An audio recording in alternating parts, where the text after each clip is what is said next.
This is exactly the opposite of how the expected goal stat works. Expected goals is supposed to tell us, on average, how many goals a team should score based on the chance creation they create during any given match. So, for simplicity, we'll use the England versus Iceland game, which ended 1-0 to Iceland.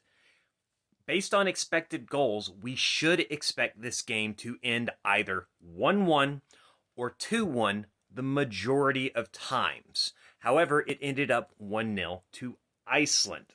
This does not suggest that England are just terrible at finishing and they don't know what to do when they're in front of goal.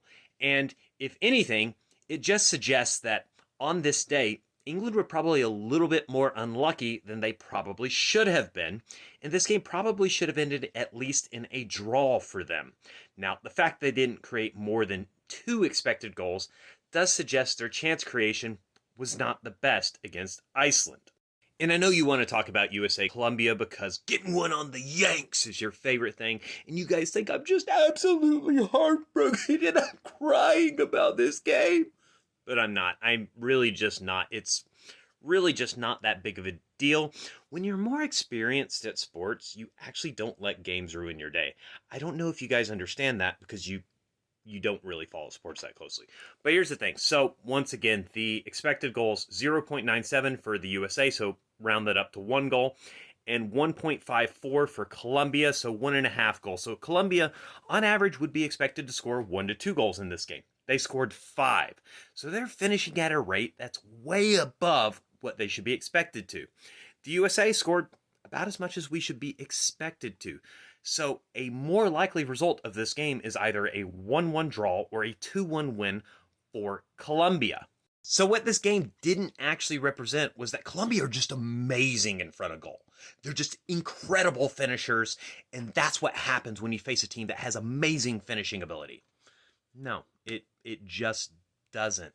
We have to look at averages to even see anything like this. Looking at one game in isolation on expected goals doesn't really mean much whatsoever. What this actually suggests is that Colombia scored some goals in this game that you would not expect them to score in normally. On a regular game, they probably wouldn't score. So what stats can we use to actually assess finishing ability or even goalkeeper performance? Well, there are a few ways we can do this. Expected goals can be used this, but we have to look at long-term trends, not one-off games. And the reason we can't look up at one-off games, for example, if a player scores a hat trick but they've only got 1 expected goal, that doesn't mean they're an amazing finisher. They could have just been a bit lucky on that day. But if we see a player that season after season scores more goals than what their expected goals suggest they should score, they probably are one of the best finishers in the world. They're probably a fantastic finisher, in fact. However, we have to be careful when looking at a player who's exceeding their expected goals because most players cannot sustain this kind of form. Most players, most good strikers, will have a run of form to where they exceed their expected goals, but most of them fall back to the mean. So what you'll actually see with most players is they'll have a run of form where they exceed their expected goals, then they'll have a run of form where they do worse than their expected goals, and it ends up averaging out over time, which is why expected goals is a good way to measure whether a striker is going to be effective long term or not, because if they can keep putting themselves in those situations that create goal scoring opportunities, they'll probably average somewhere around their expected goals.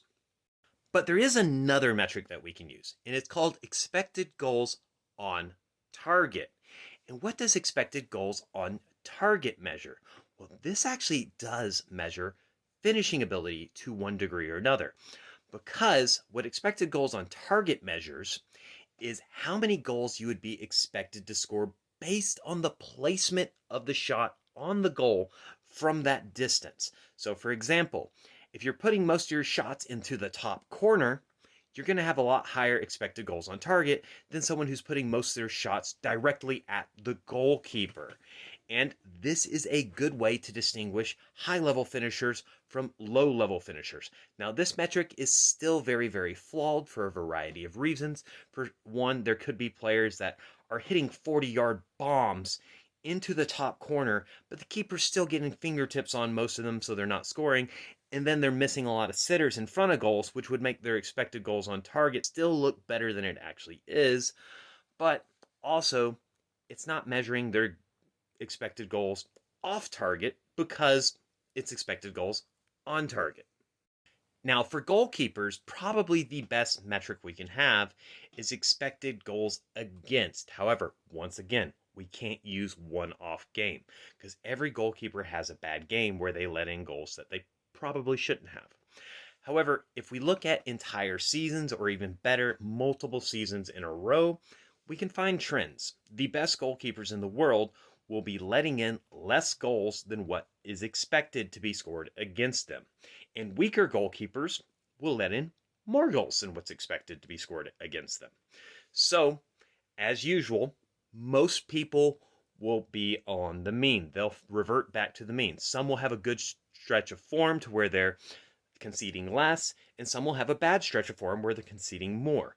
But most of them will revert back to the mean. Only the very elite goalkeepers stay conceding less than their expected goals against.